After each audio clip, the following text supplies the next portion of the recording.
आपुली हे माया आम्हासे का भया भीत गेले असतो. अशा प्रकारे अष्टमहासिद्धी असणं हा दोष नाही.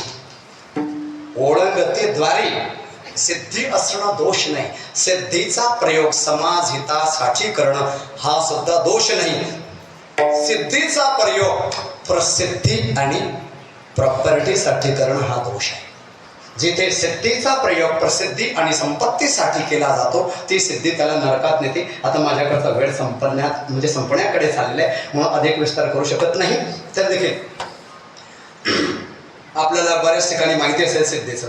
आमच्या गावात मोठा भंडारा होता असं आपण ऐकतो बऱ्याच ठिकाणी. तापी किंवा गिरणा काठ जिथे आपला समाज आहे तिथे आपण ऐकतो मोठा भंडारा होता आणि त्या भंडाऱ्यामध्ये शिरा बनवला होता. मोठी कढई ठेवली होती आणि मग लोक अचानक जास्त आले. शिरा संपला, साखर आहे, रवा आहे, पण काय नाही, तूप नाही. मग बाबा म्हणाले, हरिहर बाबा कुठले भोकरचे, हा हरिहर बाबा म्हणाले की जा रे पाणी घेऊन या तापीतून. गिरणा का तापी तापी ना, जा रे तापीतून पाणी घेऊन या, घागरी भरून आणा. लोक म्हणाले बाबा शिरा बनवायचा आहे, तूप लागणार आहे, रवा आहे, साखर आहे, तूप नाही. म्हणून म्हणतो जा रे पाण्याचे अंडे भरून आणा तापीतून. बाबा पाण्याच्या टाक्या भरलेल्या आहेत, तूप पाहिजे तूप. अरे तेच सांगतो तुम्ही पाणी घेऊन या. काय बाबांना मी डोकं ठिकाणणार नाही. पाणी आहे बाबा पाणी आणायला लावताय. लक्ष येतं तसं तुमच्या पुढे काय होणार आहे. पण 2-4 सज्जन 2-4 अंडे घेऊन गेले, आणले. बाबा पाणी आणलं. शिरा बनवायचा ना तुम्हाला? हो. रवा भाजायचा आहे ना? हो. मग टाका हे पाणी कढईत. हे एक सांगण्याची शैली असते, उत्सुकता वाढवायची. टाका हे पाणी कढईत. बाबा रवा भाजायचं सांगताय तुम्ही आणि पाणी कढईत का टाकायला नव्हता? पाण्यात रवा भाजता येत नाही. अरे मी सांगतो रवा भाजायचा आहे ना, मग पाणी कढईत टाका. बाबा कढईतलं पाणी रवा कसं काय भाजलं? उन्ही भरलेला आहे मोठ्या पातेल्यात. मी सांगतो तेवढं का? मग उमेश महाराजांसारखे समजदार महाराज होते. सांगताय बाबा तर टाका ना पाणी, काय बिघडतं इतकं ऐकलं. टाकलं पाणी. पाणी म्हणजे कढईत टाकताना घागरीतून पाणी पडताना पाणी दिसत होतं, पण कढईत गेलं तेव्हा त्याचं काय झालं? तूप झालं. सिद्धी याला म्हणतात सिद्धी. हा वस्तू परिवर्तन सिद्धी आहे. लघुरूप धारण करणे, मोठं रूप धारण करणे सिद्धी आहे. मशक रूप हनुमंतांनी धारण केलं. मसक रूप कपिधरी लंकैचे देव सुमिरी नारायण. वा सुंदर. अशा प्रकारे ते हनुमंतरायांजवळ सिद्धिमान. अष्टसिद्धी नवनिधिके दाता. हनुमंतजी अष्टसिद्धींचे दाता आहेत. सिद्धी असतात संतांजवळ, पण संत सिद्धीने समाजाला लुटत नाही, समाजाचं शोषण करत नाही. सिद्धी त्यांना सोडून जात नाही. सिद्धीला पवित्र होण्याकरता संतांच्या चरणाचा आश्रय घ्यावा लागतो. म्हणजे रिद्धी सिद्धी निधी जवत्या परमानंदी म्हणाय. सिद्धीला पिसे नेले राजहंसे. आणि काय म्हणून कोणी सिद्धिवादा दिसला तर सिद्धिवादाच्या मागे जाऊ नका. स्वतःच्या जीवनाचं आणि इतरांच्या जीवनाचंही वाटोळं करू नका. जो भगवंताचं नामस्मरण करत असेल, देवाची कथा आणि देवाकडे समाजाला लावत असेल, त्याच्याजवळ सिद्धी असली नसली तरी देखील तोच आपलं भलं करणार आहे. अष्टमहासिद्धी ओळखद्वारे न वजते दुरी दौडिता. त्या सिद्धी त्या संतांच्या त्या साधकाच्या दाराला सोडून जात नाही, त्यांच्याच जवळ असतात. किती लाभ झाले? शांती, क्षमा, दया, अष्टमहासिद्धी 4 झाले ना. पुढे एकही दुष्टगुण नसतो आणि सर्वत्र चैतन्य भरलेले असते. पुढच्या म्हणजे 3ऱ्या चरणात तेथे गुप्त गुण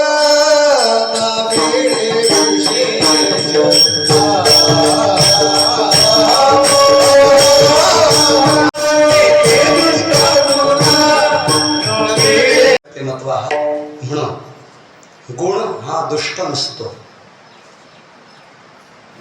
दुष्ट गुण म्हटल्यावर दोष होत असतो. लक्षात आलं ना? एक साहित्याची भाषा आहे तुकोबारायांची. दुष्टगुण म्हणजे दोष. तेथे अर्थात ज्याच्या जीवनात भक्तीचं वर्म आहे तेथे, ज्या साधकाच्या जीवनात भक्तीचं वर्म आहे म्हणजे काय? देह मी नाही, देहाचा मी नाही, मी देवाचा आहे आणि देव माझा आहे. हे भक्तीचं वर्म जेथे यत्र यस्मिन अधिष्ठाने तत्र तेथे दुष्टगुण. एक सुद्धा दुष्टगुण नाही म्हणजे दोष नाही. आता दोष किती आहेत? त्याला आसुरी संपत्ती म्हटलं श्रीमद भगवद्गीतेमध्ये. दैवी संपत्तीचे 26 गुण आहेत आणि आसुरी संपत्तीचे 6 दोष आहेत. दंभो दर्पोऽभिमानश्च क्रोध पारुष्यमेव च अज्ञानं च विजातस्य पार्थ संपदमासुरीं. दंभ हा एक दुष्टगुण म्हणजे दोष आहे. दंभ काय आहे? स्वतः धार्मिकता जीवनात कमी असताना मी अधिक धार्मिक आहे असं समाजाला भासवणं हा दंभ आहे. नाही लक्षात आलं? एक व्यक्ती पाहिला, झोपलेला होता, त्याला कळालं मी येतोय, लगेच उठून बसला. रामकृष्ण हरी रामकृष्ण हरी रामकृष्ण हरी रामकृष्ण हरी रामकृष्ण हरी. अरे झोपेलाच राहता ना, मी का तुला प्रमाणपत्र देणार आहे का? ओरिजिनल असावे, डुप्लिकेट नसावे. ओरिजिनलला मात्र डुप्लिकेट नाही. हा दंभ आहे.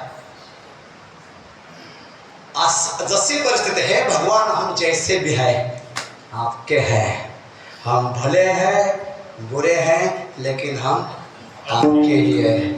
और आप चाहे हमें दर्शन दे या न दे लेकिन आप ही हमारे हैं और हमारा इस दुनिया में कोई नहीं है. जीवनातला दुष्टगुण म्हणजे दोष एवढ्या एका स्वीकृतीने जाणार आहे.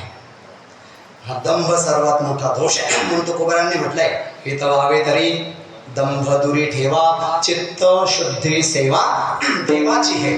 दंभो दर्पो, दर्प अभिमान, दर्प आणि अभिमान याच्यात फरक आहे. देहाचा अभिमान असतो आणि देहादिकांच्या नंतर बाहेरची जी प्रॉपर्टी असते, माझ्याजवळ एवढं आहे, मुंबईला बंगला, कलकत्त्याला बंगला, दिल्लीला बंगला, आपला रगत गणेश नाही, आम्ही नाही.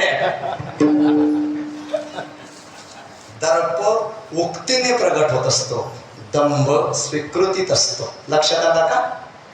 दर्प बोलण्यातून येतो आणि अभिमान हा स्वीकृतीत अंतःकरणात असतो.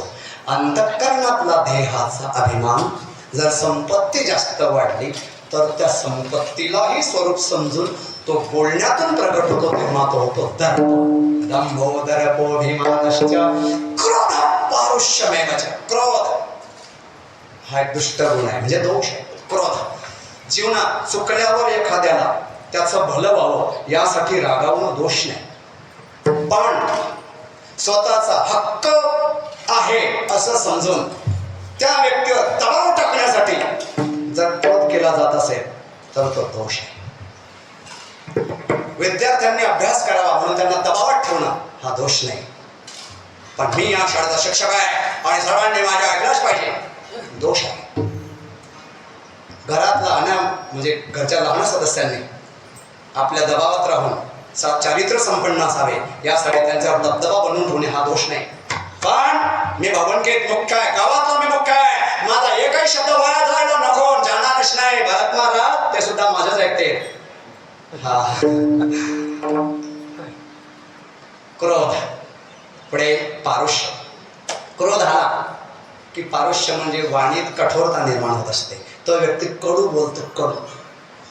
बोलायचं असेल तर मधुर बोला, ऐसी वाणी बोलिये मन का आपा औरण को शीतल करे आपै शीतल होय असतो. अशा प्रकारचे दुष्ट गुण म्हणजे दोष न मिळे निशेष, एक सुद्धा सापडणार नाही कोणाकडे. तेथे ज्याने मानलं भगवंतच आपले आणि आपण भगवंताचे, तेथे दुष्टगुण न मिळे निशेष. पुढे चैतन्याचा वास झाला माझी, सगळीकडे भगवान परमात्माच त्याला अनुभवाला येतो. बघा लक्ष द्या, पहिल्यांदा देव माझा हे मानलं, म्हणलं नाही, मानलं देव माझा आहे आणि मी देवाचा आहे हे स्वीकारलं की सगळीकडे देव भरलेला आहे असा अनुभव येतो.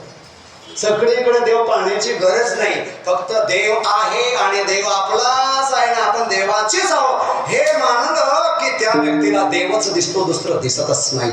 चैतन्याचा वास झाला माझी. माझी हे जे शब्दयोगी अव्यय आहे हे जगता माझी, विश्वा माझी. इथे जुळेल, विश्व शब्द जुळेल. संपूर्ण विश्वामध्ये विश्वव्यापक कमळापटी सगळीकडे भगवंत भरलेला आहे. जनी मनी अवघा देव वासनेचा तुझा वाटाव मग गोडगा तो वासुदेव ऐसा म्हणी वसुदेवा अवघा. अशा प्रकारे सगळीकडे भगवंत दिसतो, अनुभवाला येतो. हे 4 आणि 2 6 लाभ झाले. त्याच्यानंतर 2 लाभ पुढच्या चरणात. संतुष्ट चित्त सदा सर्व काळ संतुष्ट चित्त सदा सर्व काळ. त्याच्या चरणात होता तेथे दुष्ट गुण आणि हे चित्त तेथे त्या साधकाच्या ठिकाणी, आणि हे चित्त म्हणजे त्या साधकाचे चित्त. कोणाचे? ज्याच्या जीवनात भक्तीचं वर्म म्हणजे भगवंत आपले आणि आपण भगवंताचे. हे ज्या चित्तानं स्वीकारलं त्या चित्तामध्ये संतुष्ट हे चित्त. हे चित्त सर्वांचे नाही, सदा सर्व काळ हे चित्त संतुष्ट. 2 क्रिया विशेषण आले, सदा संतुष्ट आणि सर्व काळ संतुष्ट. आता भरत महाराज तुम्ही अभ्यासू आहात.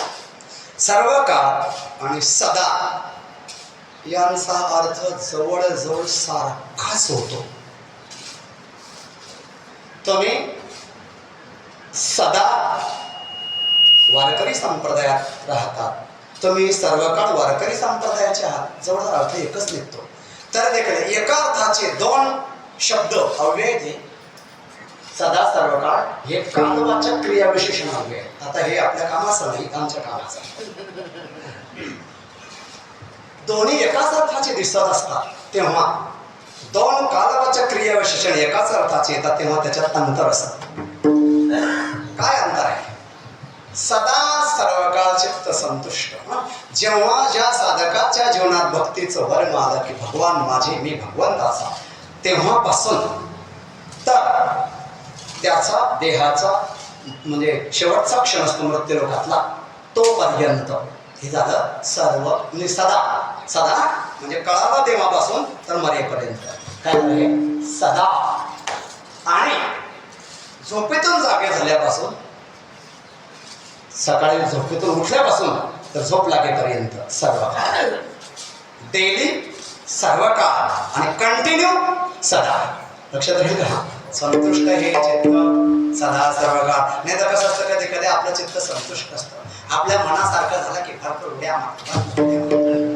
ते झाड असताना बोट लावल्यावर पाणी मिळतात. अशोक महाराज हे आमचे जुने दोस्त आहेत बरं का. हो, 1989ला दिंडीत गेलो होतो आपण, सुकेश्वरच्या दिंडीत. हे आमचे जुने दोस्त, तेव्हापासून ओळख आहे. तेव्हापासून तसेच पाहतो मी, त्यांना बदलत नाही. ते काय फरक काय लावले काही पडत नाही. जुना गट लाईन त्याची स्ट्रॉंग आहे. गट बॅक्टेरिया तुम्ही काहीतरी तुमच्या आई वडिलांनी तुम्हाला काहीतरी लहानपणी चांगलं खाऊ घातलंय. ज्याचे लार्ज इंटरेस्टाईन आणि स्मॉल इंटरेस्टाईन मध्ये जी लेअर असते, आतलं बोलतोय फिजिकल सायन्स, त्याच्यावर जी लेअर असते ग्रेसिंग, ती ज्याची स्ट्रॉंग आहे त्या व्यक्तीची लाईफ सुरक्षित असते. तशी तुमची काय सांगा आहे. काय सांगत होतं मी? दिंडीतले आमचे जुने दोस्त आहेत हे सुखदेव वैकुंठवासी नामदेव बाबा भांगरे यांच्या दिंडीत त्यांनी आम्हाला पहिल्या वर्षी सांभाळलं आणि त्याच्याच मुळे मी आळंदीला गेलो आणि आपल्या समोर माझ्या जीवनात अनेक सज्जनांचे माझ्या जीवनात सदुपकार आहेत. त्याच्यामध्ये आमच्या अशोक महाराजांचे पण आहेत. चांगलं म्हटलं की लगेच काय धक्का करतात.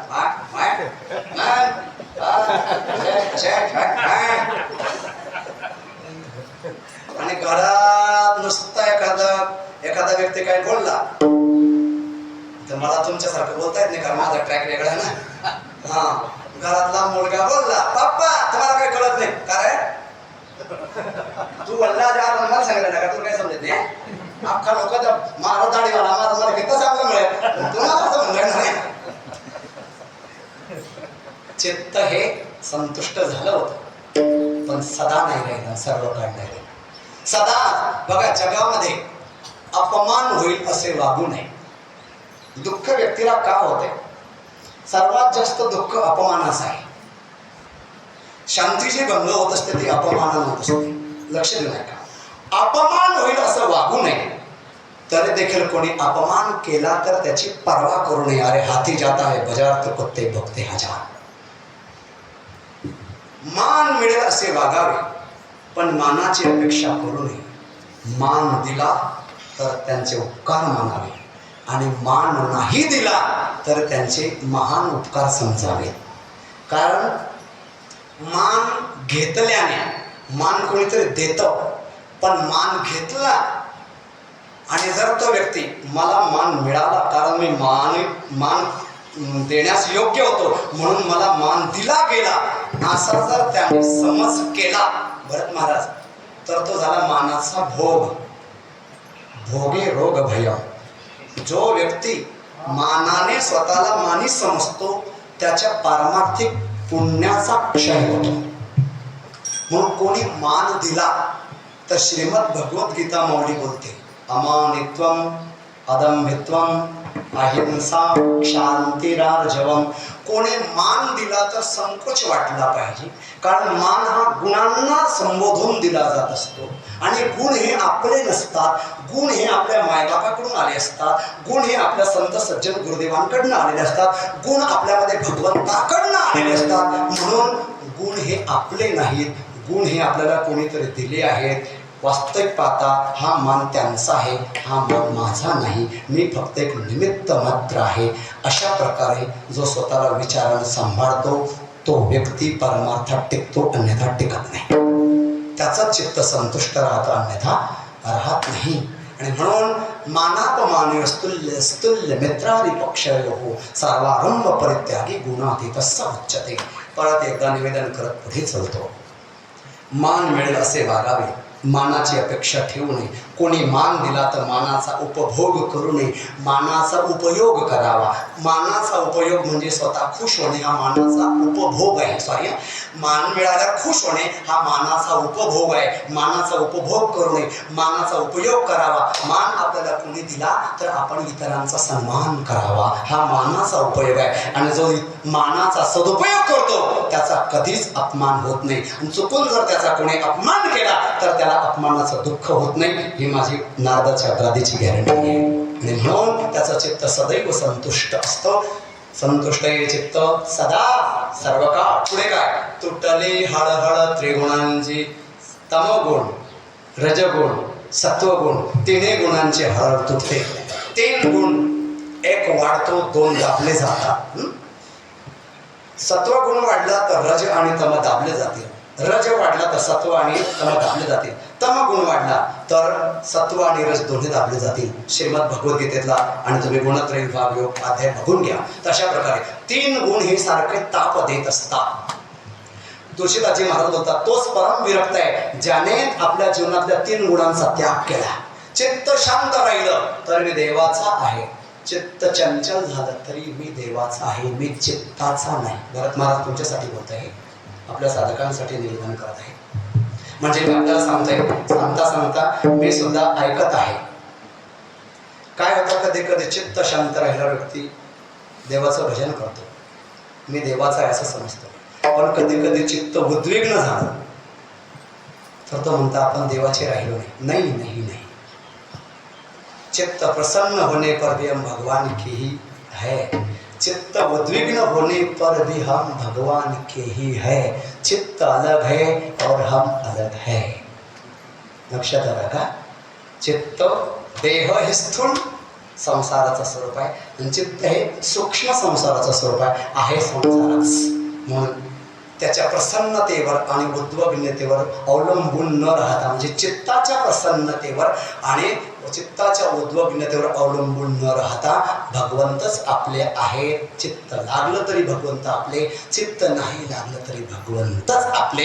हे जेव्हा स्वीकारलं जातं तेव्हा त्याचा चित्त सदैव संतुष्ट असतं आणि 3 गुणांचा प्रभाव त्याच्यावर पडत नाही. संतुष्ट हे चित्त सदा सर्व काळ. तुटली हळहळ त्रिगुणांची